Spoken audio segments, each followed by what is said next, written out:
Internet Context for Emotional Development Lab.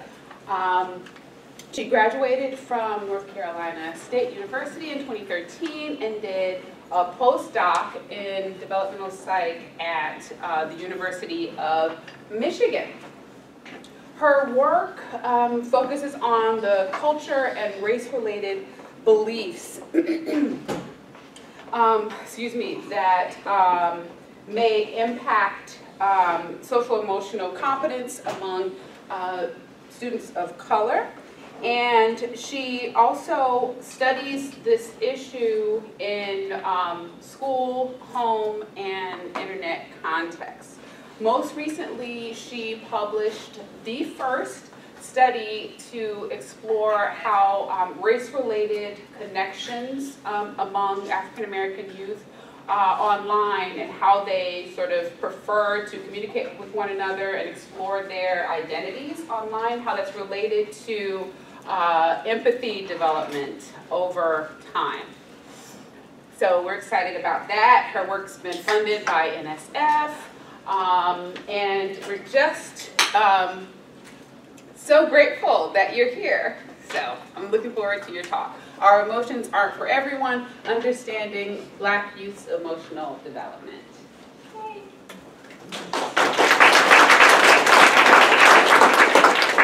Thank you so much, and good afternoon.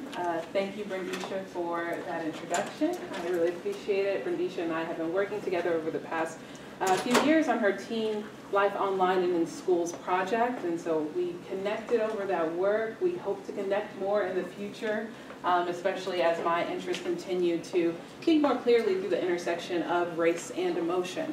And so here, that is the talk that I'm giving to you today, and much more from a family and parenting perspective and context today, and to think about with you all here towards the end a bit of the work that I would be doing or that I'm pursuing right now, and the ways that race and emotion intersect for youth of color across contexts, so at home and at school, and what that means for the ways that they navigate their emotional development. Because I come to this work as a lifespan developmental researcher, I do most of my work, at least up front, with parents, their emotion-related beliefs and behaviors, and then children and their emotion-related beliefs and behaviors as well. Today I'll be presenting to you work that is in preparation, things that are leading up to this next grant submission that I'm looking forward to, work that we're getting ready to submit. That has sort of been in the pipeline for us as we're thinking a bit about the ways that Black parents prepare their kids for race-related experiences and emotional coping and development more broadly. The title from this talk, Our Emotions Aren't for Everyone, will come from qualitative work that I present today, but I will present both some of my quantitative work, some of my qualitative work, and I want to really focus in on the results and some of the interesting findings and implications. But if at any point you would like to ask questions and more questions about methodology than what I go into, I'd be happy to do that more towards the end. Okay? So here I'm studying African American families and the ways that they socialize their kids around a number of different issues. Black families are multifaceted and diverse in a variety of ways in terms of their family structure, in terms of their beliefs, in terms of the ways that they teach their kids about emotion, the ways that they teach their kids about their Blackness.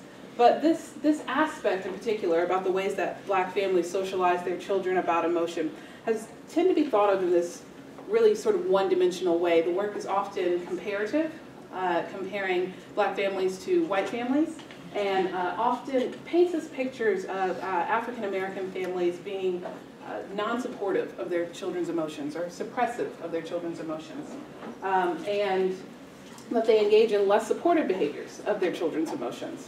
So I want to emphasize that the work here is a within-group design to maximize and capture the variability of African American families' experiences and approaches to emotion. So for instance, here we see all of these families posed, smiling, looks like positive emotion here.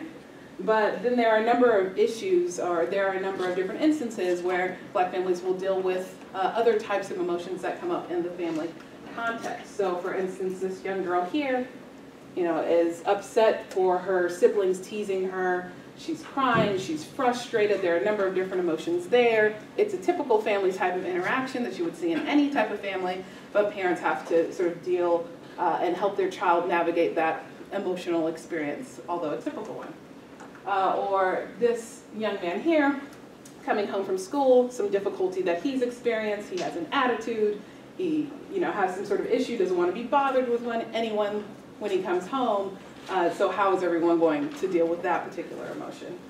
Or something that's happening a bit more recently, and thinking about the conflicting and confusing feelings that Black youth are encountering as they begin to get increasing knowledge and awareness about the social injustices of this world, particularly thinking about the ways that young Black people have been victim to police violence, victim to community violence in a variety of ways, and what that has to do with Blackness in general. And that conversation in particular for Black parents has to both attend to the aspect of being Black, of race. So what we're talking about there is racial socialization. What does it mean to be Black? What do other people think about your Blackness? How do you negotiate that as you go into this world? But then the other piece that they have to navigate there, they have to respond to, is the emotion. What does it feel like to have this realization? Should I feel ashamed to be Black because of these experiences? How do I have pride in the experience of being Black when I know that it also can be a vulnerability for people who look like me? This is something that Ta-Nehisi Coates says quite poignantly in his book, Between the World and Me. He shares there this experience of watching his son stay up for the Michael Brown verdict, that his son was so clear that justice was going to be served in this case. And when it wasn't, this is what Mr. Coates writes. You stayed up till 11 p.m. that night waiting for the announcement of an indictment, and when it was announced that there was none, you said, "I've got to go." And you went into your room, and I heard you crying. I came in 5 minutes after, and I didn't hug you, and I didn't comfort you. I did not tell you that it would be okay because I have never thought it would be okay. What I told you is what your grandparents tried to tell me, that this is your country, that this is your world, that this is your body, and you must find some way to live within all of it. Here what you find is both that dialectic I was telling you before about there's this tone and message of racial socialization. His son's realizing about these injustices. He knows that that has to do with the race of Michael Brown, that he was Black. He knows that this could be a real possibility for him, his friends, people who look like him, and is coming to grips with that. And Mr. Coates really wanting to not give his son a false sense of hope where he felt like he didn't have one himself, right? But the other piece of this is him attending, or rather in this case, choosing not to attend to the negative emotion that's being expressed here. I didn't hug you and I didn't tell you that it was going to be okay. I didn't comfort you.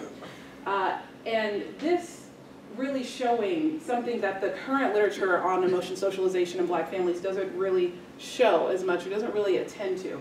And there are choices and reasons that Black parents have for not automatically comforting their children around particular issues that may elicit negative emotions. And whereas the emotion socialization literature sometimes paints this as Black parents just not responding to their kids' emotions, it's an intentional non-response, as we can see here. So we'll explore that a little bit more today, particularly when we get into the qualitative work. So today I'm going to run through 3 studies, really run through them, because I want to present to you some interesting implications, conclusions, results here from these studies. I'll talk about Black mothers' beliefs about emotions and their socialization behaviors.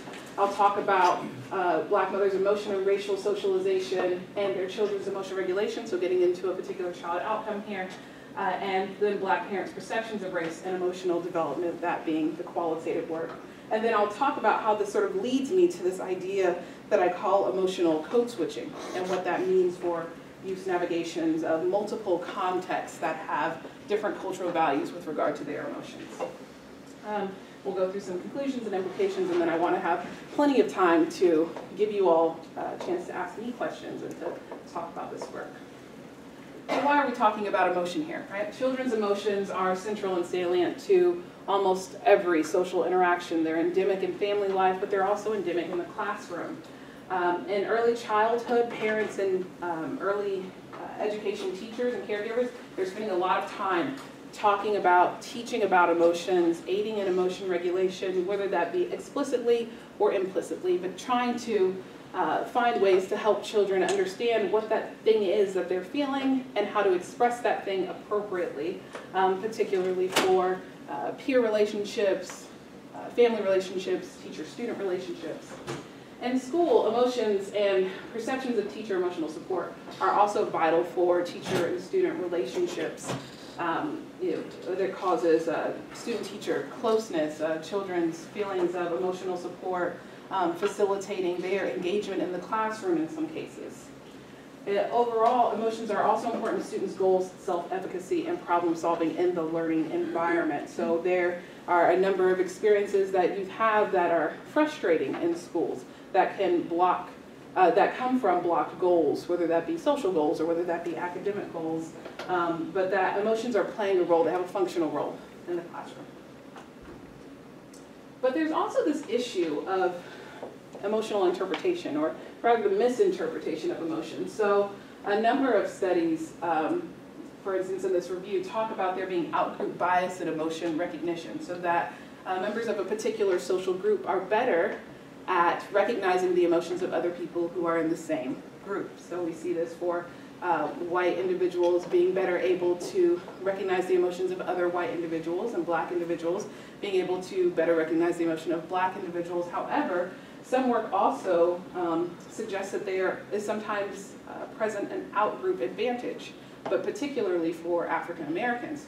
So that African Americans are just as good at recognizing the emotions of white faces, and they say that the idea there is that there's some motivation or reason or necessity to be able to tell the emotion of this other person who could potentially demonstrate some type of biased behavior or discriminate against you in some type of way. So it's important that you understand, or you're trying to look for the cues in your social interactions.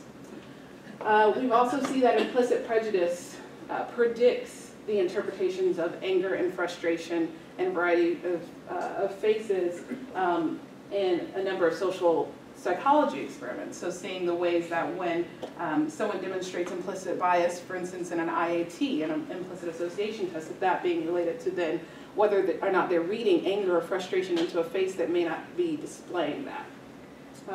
Oftentimes European American adults link negative emotions, particularly anger, with African American faces, again when the face is not necessarily particularly angry. Some work, a study that we've recently submitted, we have a revise and submit for, is that among pre-service teachers in an education program, they have worse recognition for African American emotion overall than European American emotion, again doing an emotion recognition task. But there also is a higher anger bias for African American faces in comparison to European American faces. So again, in this particular task, the face was in no way displaying emotion. They were faces that were on the way to displaying things like happiness and sadness and disgust, and that those things were read, those faces were read as anger incorrectly more often for African American faces than white faces. And that there's also evidence of teacher misinterpretation of emotional cues overall in student behaviors. And particularly my former advisor, Dr. Amy Halverstadt, her and her colleagues recently were funded for a grant to the WT Grant Foundation to understand this, what they're calling sort of the color of emotion, and understanding the ways that teachers own emotion-related skills, for instance, the ability to recognize emotion in children's faces. Is that related to race in some way? Is that related to bias in a way? And is this something that is a touch point where we can intervene and help to boost teachers' emotion recognition skills, for them to understand the ways that their biases impact the ways they see something as basic as emotion, and to develop teacher education interventions from there. So the relevance of emotions in the classroom is helpful. Understanding and managing your emotions as a Black person is something that is less well understood. So we have a lot of vast and old literature on emotional development and how emotion-related skills develop. And people of color are kind of in some ways represented in that work, most often in a comparative fashion, and most often actually in an intervention fashion. So recognizing or pinpointing the ways in which Black youth seem to be in some sort of deficit in the ways that they demonstrate emotion-related skill, and then trying to use that as an intervention point for those populations.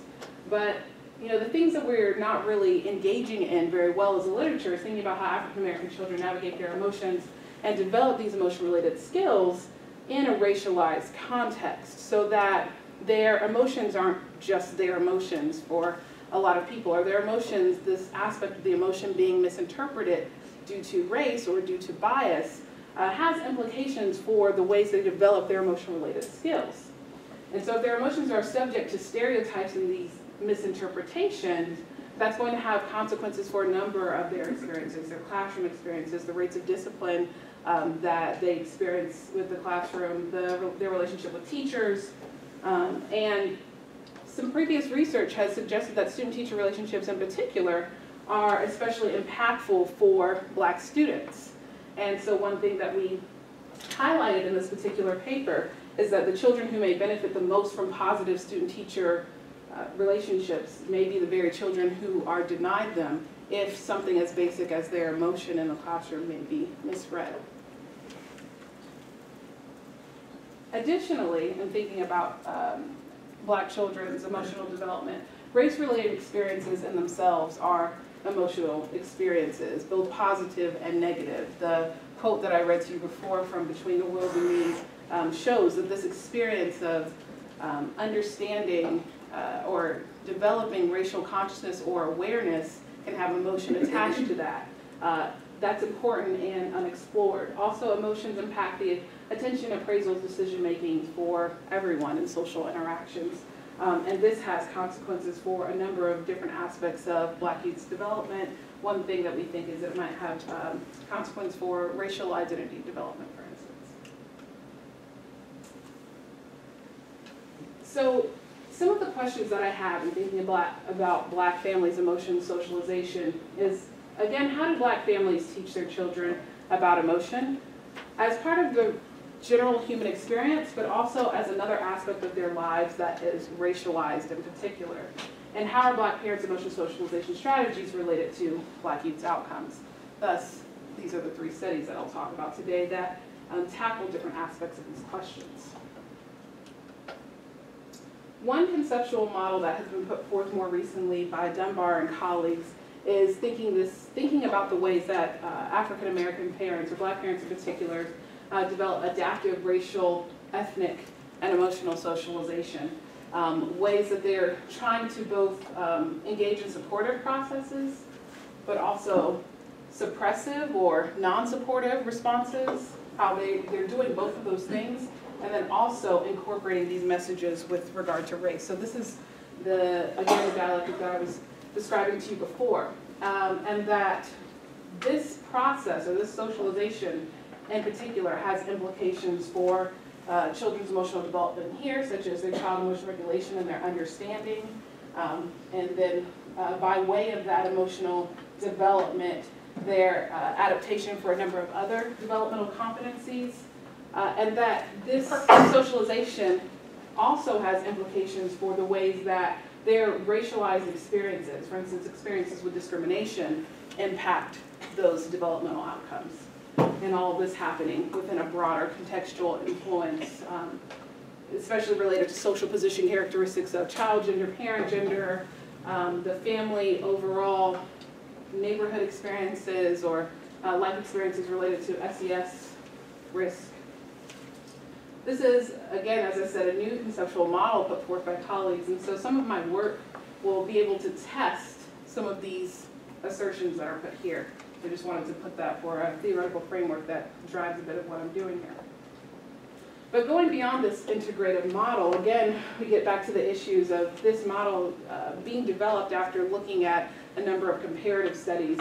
suggesting African American parents engage in more non-supportive or suppressive socialization behaviors, and on the flip side of that, less supportive emotion socialization behaviors. That the within group studies, however, may reveal some interesting variation here that looks like more than just suppressing their child's emotion. And additional messages and intent, understanding that additional messaging and intent behind Black parents' emotion socialization may get us there, and understand perhaps the promotion of a toolkit of emotional competence that they are trying to instill for their youth. So in the first study here, where I'm going to simply present to you some work I've done on Black mothers' beliefs about emotion and socialization behaviors from a quantitative perspective. Here, this work comes from the Children's Understanding of Emotions and Dyadic Interactions study. It was part of a larger longitudinal study in which children were followed from the time that they were 3 months of age. They were recruited after being born, African American mothers and European American mothers. The time point or wave that these data come from is from the 3rd grade wave.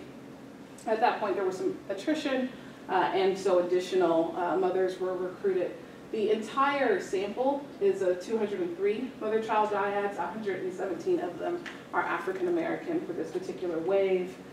You see that their reported family income ranges quite a bit, and so all of the all analyses include or control for income in some type of way. This is part of some mess up on the slide, but that's okay. So we also have a variety of marital statuses here, from married, separated, divorced, widowed, cohabiting, single or never married. So this is reflective of the larger sample instead of just the African American only sample. What I'll focus on here is the mother's completions of the parents' beliefs about children's emotion questionnaire. This was a questionnaire developed with focus groups of African American, European American, and American Indian families, and then validated in a larger study of over 1,000 African American, American Indian, and European American families. There are a number of different dimensions represented on the parents' beliefs about children's emotions scale, but today I'm focusing particularly on beliefs about negative emotions. In the emotion socialization literature broadly, we tend to see a lot more variation in the extent to which parents deal with negative emotions. So most parents, not surprisingly, think that positive emotions are typically a good thing for their kids to experience. They like for their kids to be happy. But negative emotions, there's a lot more variation in the ways that parents feel about that. So 3 subscales from this measure that were asked of all mothers, but again focusing on African American mothers here. One is this: negative emotions are valuable. For instance, sometimes it's good for a child to sit down and have a good cry, or the experience of anger can be a useful motivation for action. The aspect of negative emotions being dangerous. So when children get angry, it can only lead to problems. Or it is important for children to avoid feeling sad whenever possible. And then finally, negative emotions are just a part of life. So, sort of negative emotions are what they are. It's not good or bad. For instance, feeling sad is sometimes just a part of life. Being angry isn't good or bad. It is just a part of life. So these being 3 dimensions that reflect the larger dimensions that came out of both the focus group data and the quantitative survey data. I engaged in a latent profile analysis, preferring to use a model-based clustering analysis as opposed to sort of K-means clustering or hierarchical clusters, so that I would be able to use the model indices to choose how many profiles or clusters were appropriate. And I completed this on the 3 types of emotion-related beliefs that I described earlier.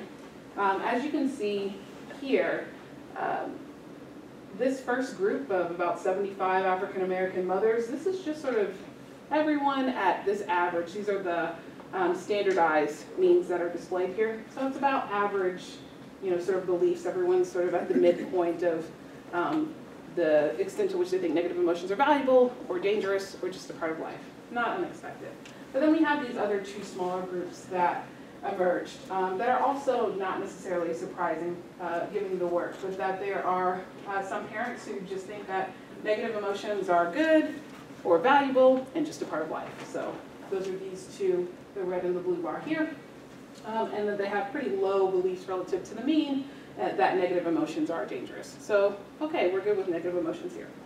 Then about 18 of the mothers in that sample endorsed feeling that they thought that negative emotions were dangerous. So about 1.5 standard deviations above the mean, and that they actually endorsed the extent that negative emotions are just a part of life and as valuable, lower relative to the mean. And so then we were interested in knowing how these particular profiles of beliefs were then related to mothers' emotion-related socialization behaviors, and an attempt to think about the ways that the intentions or beliefs here drive those behaviors. So here we just did Mancova controlling for family income in trying to then look at these 6 different types of emotion socialization behaviors. And so this is a nice little introduction of, again, when I say non-supportive versus supportive emotion socialization, what do I mean? So these first 3 here, distress, punishment, and minimization, these are typically thought to be non-supportive types of emotion socialization. Distress being where a parent experiences their own negative emotion. So my child's angry and now I'm angry. And that they sort of preface their own feelings of distress in the interaction. This is punishment, so punishing the child for expressing this emotion. So if you don't stop acting up right now, if you don't stop yelling here, we're going to leave, or you're going to go to your room, or something's going to be taken away from you. Minimization being, oh, this emotion is not important for you to feel right now, or it's silly for you to feel angry about this. So these are considered non-supportive emotion socialization behaviors. Encouragement, emotion focus, and problem focus, these are considered to be supportive emotion socialization behaviors. So encouragement being asking the child more questions about how they're feeling, or getting them to talk more clearly about the ways that they're feeling. Emotion focus is actually comforting the child or trying to distract the child from the emotion they're feeling. Problem focus being trying to, instead of necessarily dealing with the specific emotion, dealing with the problem that causes the emotion. So as a group, these are considered to be supportive emotion socialization behaviors. What you'll notice about these profiles here, so these are the 3 profiles that we've got from the previous step, from the latent profile analysis. Moderate negative emotions, so those were all those people in the middle. Negative emotions are good, and negative emotions are dangerous. So it does work, okay. So what you'll see is that there is very little variation between the 3 groups with regard to those supportive emotion socialization behaviors here. So all parents kind of similarly across, no matter what their beliefs are, they're engaging in approximately similar rates of supportive emotion socialization, but where you see the difference at is particularly in the negative emotion, the non-supportive emotion socialization. So that parents in the negative emotions are dangerous group engage in more non-supportive socialization of their children's emotions. So this is just simply connecting the fact that parents who engage in this type of non-supportive socialization behaviors, that this could be driven specifically by their beliefs about those negative emotions, because all of these, the endorsement of each of these behaviors is in the context of their children expressing negative emotions. So this was just a quick study in general, just to show what work there is, or what work that we've been doing with regard to mothers' beliefs about emotions, but it's not very, it's not culturally informed, besides the fact that we ask Black mothers about their beliefs about emotions. It doesn't really get to this aspect of race and emotion, which this work later that I will present to you will build on this a little bit and get beyond and thinking about the value of negative emotion or the danger of negative emotion, but to think more clearly about why there could be value or why there could be danger that may drive the intentions of parents' emotion socialization behaviors. But simply, Black mothers vary in their beliefs with regard to those dimensions. Those variations relate to the ways that mothers, particularly where we see the differences at or in the ways that they punish or minimize their children's negative emotions, but not how they support their children's negative emotions. So we don't see variation there. Moving on to the second study then, we're going to look more clearly at this aspect that I've spoken about before, and the ways that emotion and racial socialization interact to inform what we know about child outcomes with regard to emotion. So this is actually going to be using the same Cuden sample. And again, looking at African-American mothers' reports of their children's emotion regulation, but also teachers' reports of their children's emotion regulation, and trying to understand a little bit, are there possibly different expectations or differences that we see in parents' reports of their children's emotion regulation and teachers' reports in relation to mothers' socialization practices. So we have the two types of emotion socialization practices again. So instead of all 6 of those different types that broke up into supportive and non-supportive socialization, we have means of supportive responses and non-supportive responses for emotion socialization. Then we incorporate this aspect of racial socialization here, and then looking at the interaction of those two to predict child's emotion regulation. We again control for income in a way, so income to needs ratios in control for here. And we also engage in some multi-group analysis to try to understand these relationships across child gender. And the measures we use here, we're using again this emotion socialization measure that you saw in the previous study, the Coping with Children's Negative Emotion Scales, supportive responses and non-supportive responses. Racial socialization here is added from the Racial Socialization Questionnaire. And particularly what we found to be what mothers endorsed sort of most frequently, but also there was a wide variation of that in our particular sample of mothers of 3rd grade children, were the behavioral messages with regard to racial socialization. Behavioral messages being things like, I take my child to an African-American museum, I read them books with Black characters in it, I buy them toys of like Black dolls, those types of things that were more age appropriate for 3rd grade children, as opposed to this questionnaire itself is typically asked of parents of adolescents. And so it also includes conversations about, equality, preparation for bias. So, but here we focus on behavioral messages. All right, and then emotion regulation, as reported on the emotion regulation questionnaire, parent and teacher reports here of emotion regulation, so children's abilities to control their emotions or to display emotions appropriately in the context, versus emotional ability, or you might think of that as negativity. So it's typically referring to children's mood swing type behaviors or just being overly negative in interactions. So we did this within a structural equation modeling framework, in particular so that we could evaluate the missing data that we have and use full information maximum likelihood to be able to account for missing data. So this is all sort of in one simultaneous regression, if you will, if you think of that SEM in that way. What we find here, and to further orient you to this table here, is if you see the coefficients here in white, that is the significant coefficient that we find for the total sample. If you see it in this bluish color, then that's for boys, and this gold color, and that's what we find when we look at the sample, or we look at the model for girls in particular. And what we're finding here is something that's not, something that's pretty typical in the emotion socialization literature.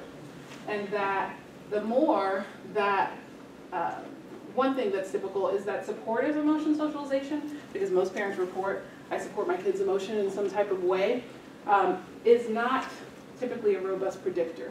But it's the non-supportive behaviors that tend to come out more in determining children's emotion-related outcomes. So the more that Black mothers engage in non-supportive emotion socialization, the lower emotion regulation that they report their kids having. And the more emotional ability or negativity that they report their kids having. And then you see that that finding is found both for boys and girls there. With regard to racial socialization, this is new. Not really, there there aren't studies that really look at the ways that race-related messaging is related to emotional development. We find here that the more that parents engage, or the more that mothers report engaging in those racial socialization behaviors that I mentioned before, the more emotion regulation that they also report their child demonstrating. So that racial socialization is demonstrating some positive aspect for children's outcomes, and particularly you notice that that is showing up for girls, but it's not showing up for boys. So there's interesting there. And then we also find here that, again, a main effect for girls, that racial socialization is negatively related to emotional lability or negativity, which complements this finding here. But when it comes to thinking about the ways that these two interact, we only again see interactions for girls. So the findings in particular with regard to non-support and racial socialization are qualified by the significant interactions for girls, but of supportive and non-supportive racial socialization. So I'll show you both of these findings here in a moderation analysis. So here we're looking at emotional lability as the dependent variable, or what's being predicted.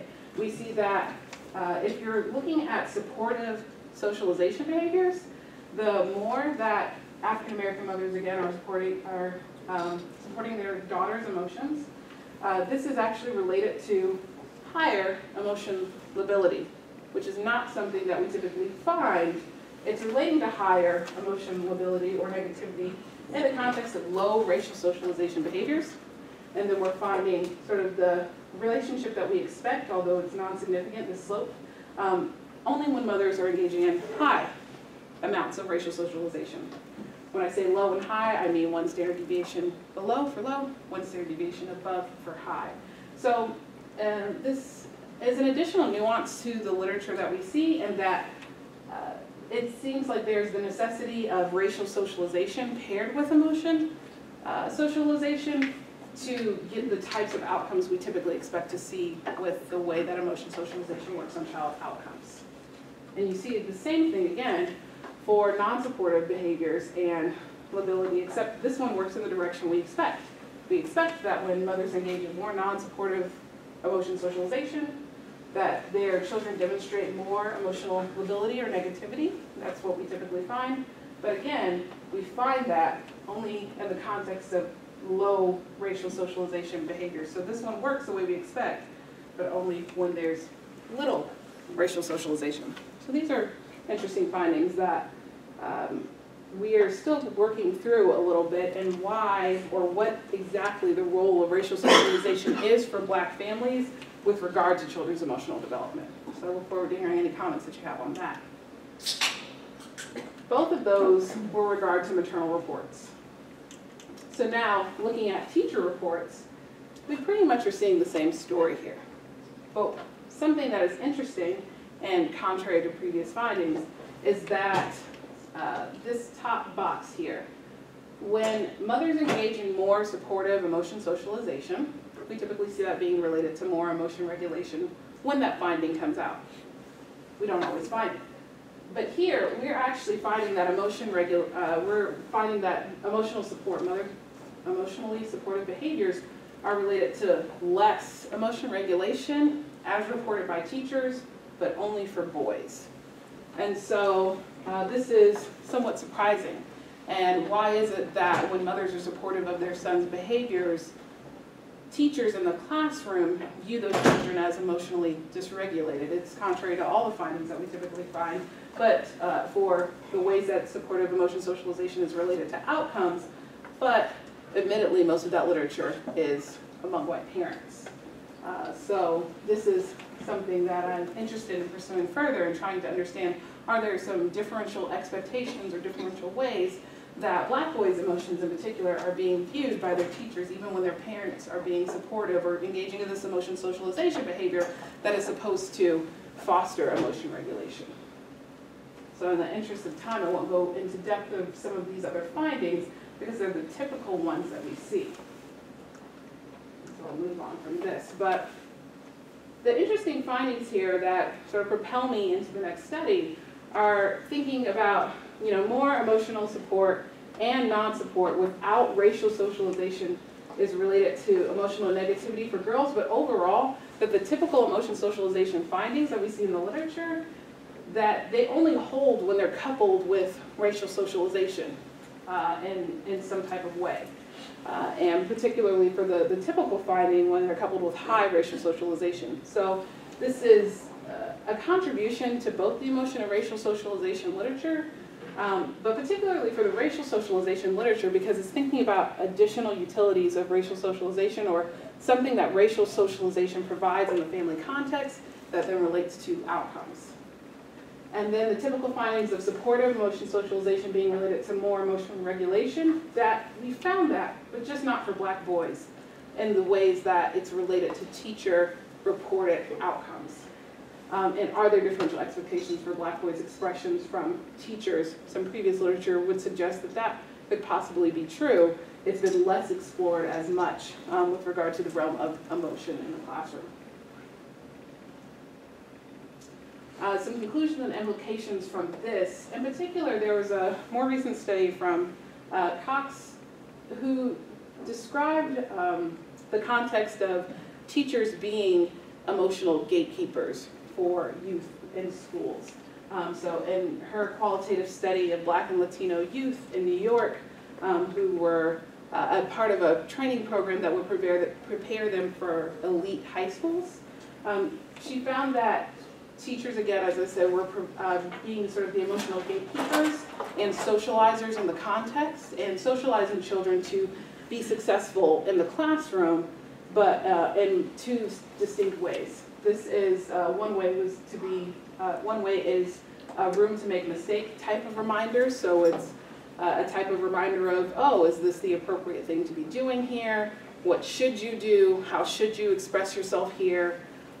Always with an eye towards trying to get children to express positive emotions and obedience with the positive emotions, even if it's contrary to how they feel.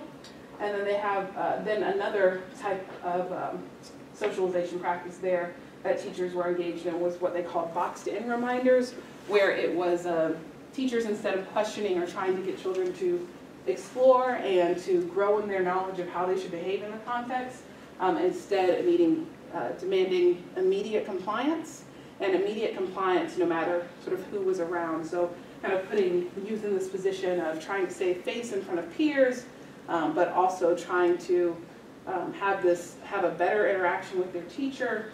So this is just something that I'm thinking of more and more of the ways that teachers may socialize their kids' emotions within an educational context, and does this map on into the ways that parents also teach their children about emotions? Again, thinking about the implications of differential perceptions between parents and teachers, also differential emotion socialization practices for parents and teachers that can have consequences for Black youth's academic outcomes and experiences in schools.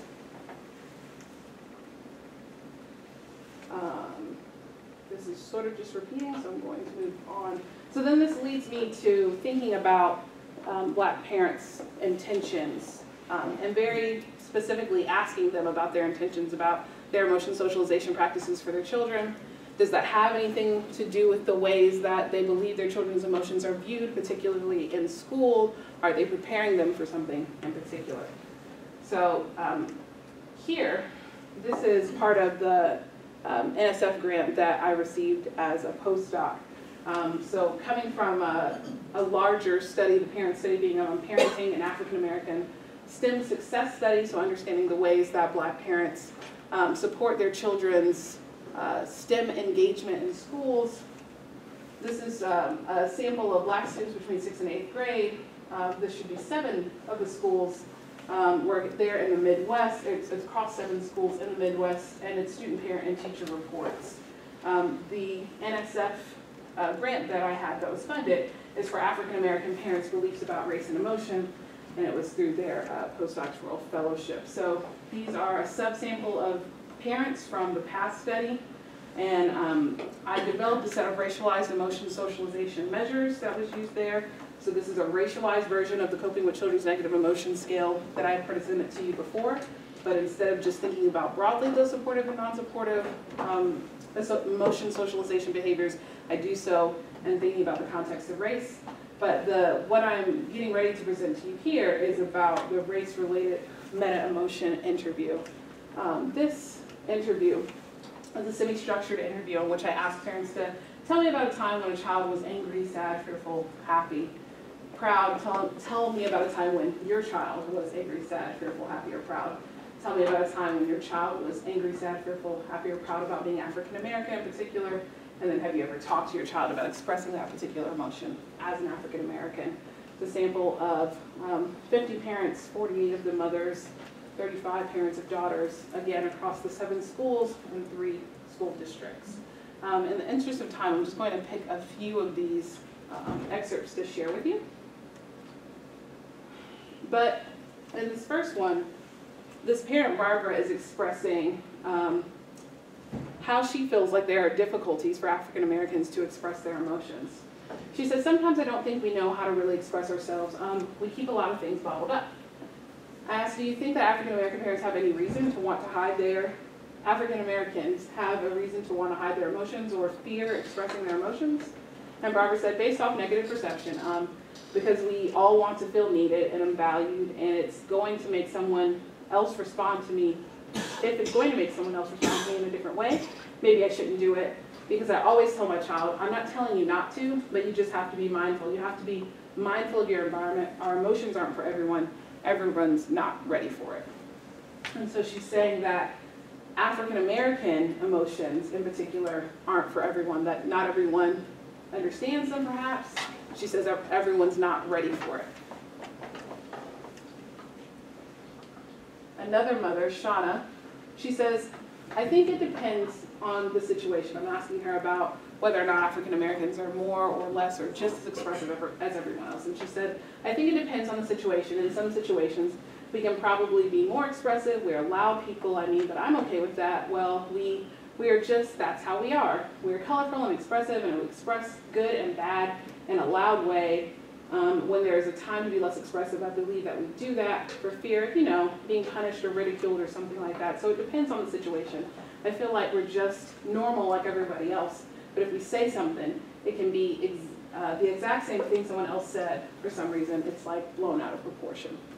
So both parents kind of describing a little bit about there being particular expectations or stereotypes about African American emotion, saying that there's a particular time or depending on the situation where we can express emotions one way versus another. And this is just in response to thinking about for themselves, what are their beliefs about expressing emotion as an African American? Trying to get to one that speaks a little to the ways that they talk to their children about that. This is asking, Melinda, do you have any concerns about your child showing her anger in public as an African American? Melinda says, so not right now, but I would say that I do think that a lot of times when African Americans show anger, then it's like other people think the stereotype kicks in, oh yeah, like an angry black guy or an angry, what I mean. And I hope she never has to deal with that, because honestly there are justified reasons to be angry sometimes, and people should be able to show their emotions. But I do think that often people think that, and so I'm not blind to the fact that people ultimately judge that emotion in a different light than they might if she wasn't African American. So sometimes parents express that they had these explicit conversations, or that they hadn't had the conversation yet, but had been thinking about it a lot, and so that they were thinking of the ways they respond to their kids' emotions, kind of in implicit ways that would sort of prepare them for understanding that there are these different expectations for them. And I think I'll probably end this section with this one.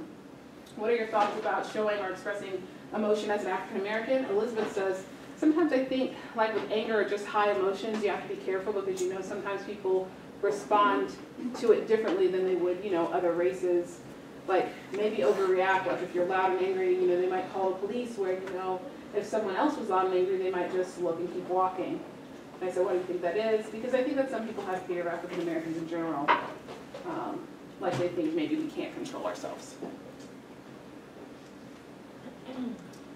So I'll move on from these, but in general, what I continued to hear from parents was thinking that you had to know about the context to be able to know when to show your emotions or when not, particularly for African Americans, because of their emotions being viewed differently, even something as simple as happiness, not being able to just be accepted or received by other people, but that with African Americans expressing their happiness, then people either felt uncomfortable or they felt that there was a need to sort of quell that emotion being expressed. And so this mother is sharing, about the police being called on a family get-together after church, and her saying, like, we're happy, we're getting together, So it's just wherever you can't really show your emotions because society always wants to make you feel like you don't have a voice or you don't have feelings.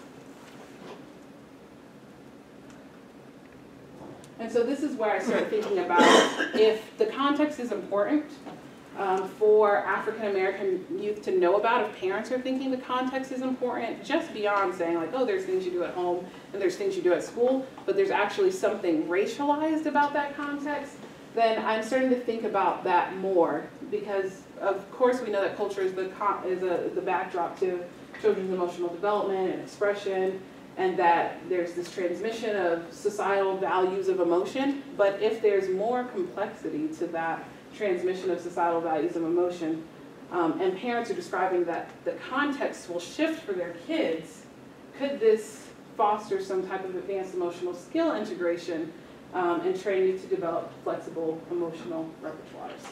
And so this is this idea that I'm thinking a little bit about with regard to emotional code switching. So I'm paying attention to time here, and I won't go specifically into the model, but I want to end so that we can talk sort of more broadly about what I presented here today. So overall, African American parents foster children's emotional development through their emotion and racial socialization practices, that we see these differences and variation within groups overall, and that balancing multiple contexts may be an important skill that parents are hinting at in some of their narratives with me and talking about their children's emotional development. So this is the impetus for me writing current grants, a grant that I submitted to NSF, one that'll be submitted to IES, and another that'll be submitted to NIH, all around this idea of emotional code switching, of emotional homeschool dissonance with regard to children, to the emotional values that are at home versus at school, and what that means for the ways that children are navigating both of those spaces. I think this has implications for, of course, parent-child discourse and thinking about the ways that parents attend to their children's emotion, but also to discussing race and developing culturally relevant programming such as socio-emotional learning interventions, and just thinking overall, our overall general conception of emotional competence. We tend to think that one type of competence is good in all contexts, but that maybe flexibility may be an understudied asset, and thinking about that in the context of African American child emotional development could be useful. And I'm just going to acknowledge a bunch of people with pictures here. So the Center for the Study of Black Youth in Context, the Pride Lab, directed by Stephanie Rowley, who I worked with at the University of Michigan, the Teen Life Online in Schools, a group with Dr. Brindisha Tynes for the support of a number of professional development aspects of the work that informs this work, NSF, and my original lab family, the Fab Lab at North Carolina State University. Thank you.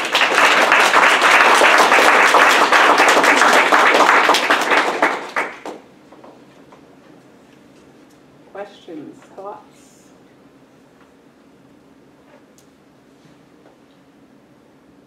I do have a question. Sure. Your first graph that you showed with the emotional regulation, the emotional socialization, I wasn't sure what I was looking at there. See how quickly I could get back there. Covered a lot of ground. Okay, the very first one? Yes. This one. Yes. Yeah. Can you explain what we're looking at? Yes. So this is the, I've graphed the means of each type of, each subscale of the parents' beliefs about children's emotions questionnaire. So in blue, negative emotions are dangerous. Red, negative emotions are a part of life. And green, negative emotions are valuable. So I did a latent profile analysis that pretty much looked at all African American mothers' scores on each of those subscales and then grouped them by their similarity of scores. And so then what you're seeing here is the profile of what that on average similarity looks like in terms of, these are the standard mean scores. So here you'll see that this midpoint here is 0. This 0 is reflecting the average in the entire sample, the average score on each of those measures. And you'll see that, as I said before, majority of mothers sort of score around the average on this, on all 3 of these subscales of parents' beliefs about emotions. But here and here, you see large variations across, in comparison to the mean. So the parents who believe that negative emotions are good, they have scores on that subscale of negative emotions are dangerous, that are a little more than 1 standard deviation below the mean in comparison to all other people who are in the sample. And then with the other 2 subscales, these are means above the mean. These are, yes, on average means that are above the means of negative emotions are a part of life and negative emotions are valuable. And then also, you'll see again this variation, but these parents have beliefs about negative emotions being dangerous above the mean, and then these 2 subscales are below the mean. Does that help to orient you? I went so fast when I did it the first time. Does that help to orient you again to this? Yes, it does. So then these are just profiles of each of these 3 types of groups. Sure. Do we have any sense for what the origins are of these different profiles? Like why do some mothers find themselves in one group and not the other? I was wondering also if maybe, I don't know anything at all about emotions, but to what extent could it be a response to the children's sort of innate, like maybe some kids are just happier and then parents react differently, and some kids are just sadder and parents react differently? Yes, so overall, in this particular sample, we don't have information about temperament, but previous studies have shown that parents do respond differently to their children's emotions by their children's temperament. So as you were saying, some children are just easy, some children are just, more difficult, some children are naturally more negative. Overall, that's not really captured here as much, and that understanding of the role of temperament in predicting, for instance, these beliefs. I haven't seen a study to date that has examined, for instance, that temperament with regard to beliefs. So the work on emotion-related beliefs is largely coming from thinking about that there are possibly cultural differences with regard to the ways different societies or cultures or groups of people value or think that emotions play a role in their lives. And so that's where this was developed from. Okay. But I think, one thing that I was saying before was that work kind of comes from my advisor's original conceptions about cultural differences across about emotional beliefs, and I'm trying to understand a bit like what you're asking, a little bit more of like what contributes to these beliefs. So in other preliminary analyses for African American mothers in particular, their own experiences with discrimination predict some of these beliefs. Thanks. Yes, thanks. Back here and then. There's lots of interesting stuff underneath this. Sorry, I just like threw all the information. But my big question is, did you do a similar analysis with the white mothers in the sample, and does it come out like this? With white mothers in the sample, so I've done these analyses in several different ways. When I do the sample that includes white mothers, or when I do analyses that includes white mothers, we see a similar pattern to this in particular. I presented you Black mothers' beliefs here today with the intention of thinking about some of their own unique experiences that contribute here, but we do see a similar pattern here, at least with these 3 beliefs. We have additional beliefs that with the inclusion of white mothers, the profiles look vastly different. So beliefs about whether or not they should know about their kids' emotions, whether or not kids can try to use their emotions to manipulate others, whether or not they believe that children have the ability to control their emotions, including those other types of beliefs, then Black mothers and white mothers start to look very, very different in their set of emotion-related beliefs. But here I chose to, there was a lot of information here, so I just chose a subset of beliefs, particularly that are related to the value of emotion, as that's where I've started in my investigation. Do you see scaling this out to other members of the family, like siblings or fathers or grandparents? Yes, so I'm currently in the process of a collaboration with a collaborator at Virginia Tech that would include grandparents in a study like this, and trying to think intergenerationally about the ways that beliefs about race and emotion are passed down across ethnicities. With regard to fathers, and every time we do a study, we're always trying to oversample fathers, and we fail so miserably. We typically just have mothers who are coming in as the primary caregivers. We do have one study that includes fathers as well, and we see different profiles regarding these emotion-related beliefs when you compare mothers to fathers. And so fathers kind of being, you know, as stereotyped as this is, more fathers in a cluster that looks like, I'm not really quite clear what to do with emotions type cluster. But some of the fathers also being in some of these, like, yes, negative emotions are good, or I see the utility of that, or they're just a part of life. Yes. In the second study, do you have any information about the race of the teachers? I'm thinking of a lot of the stuff coming out around the importance of teacher-student match in terms of academic achievement, but it seems like there might be something in terms of social-emotional learning and development. Yes, so we do have teacher race there. We didn't have a lot of variation of teacher race, so most teachers were white. So we weren't able to do any analyses around that. Yes, Sasha. Do you have any thoughts or hypotheses about what might be happening in terms of the differences in the way the relationship looks for boys and girls? Like what could be going on with boys that relationship isn't significant? We're thinking a lot about that finding in particular because it ends up being surprising. I will say that if we look at racial pride as a moderator, that we find then some things showing up for boys versus girls, but that the behavioral messages are showing up more for girls than for boys. And thinking about why that is, the racial socialization literature in particular talks a bit about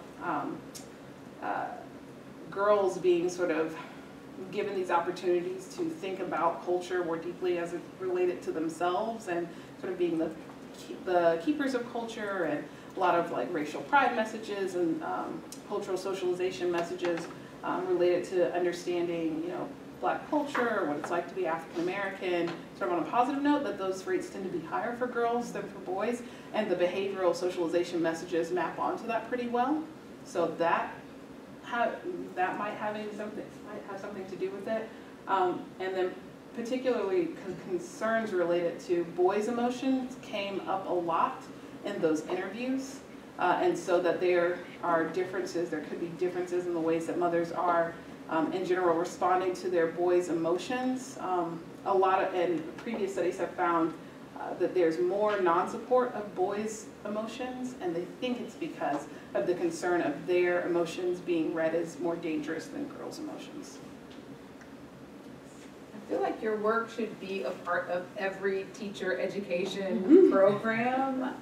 Do you have any plans to sort of disseminate this work in schools in the area in Virginia or any other place across the country?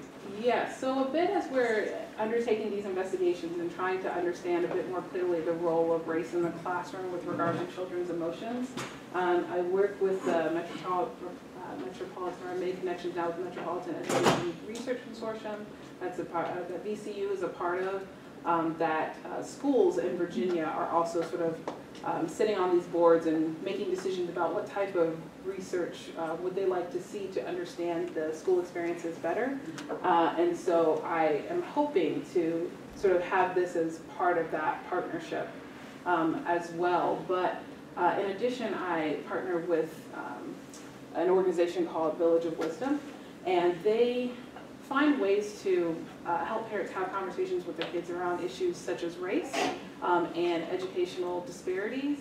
And they also provide these profiles to parents to be able to better advocate for their children in schools. And I would love to think about the ways that emotional competence that can be a part of that profile that allows parents to better advocate for their kids and their sort of emotion-related experiences related to school, or their emotion-related competencies. So I'm thinking about this a lot with regard to sort of what can we talk to teachers about, but also what can we talk to parents about as well. So I keep looking at this chart, and I'm intrigued by the reciprocal relationship that's between the good and the dangerous. Mm-hmm. And this kind of leads me to think about your question about the differential expectations for Black boys.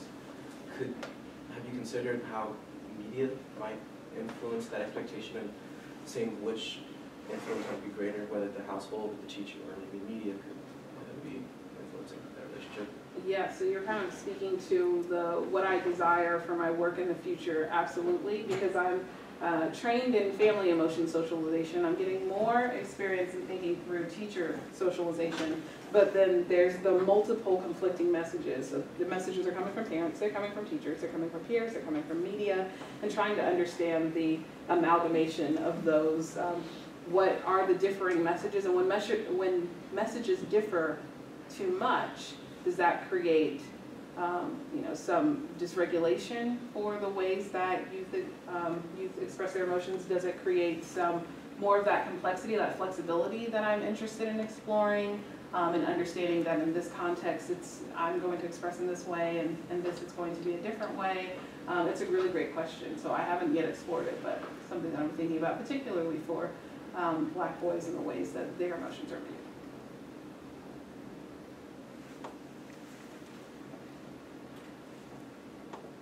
All right.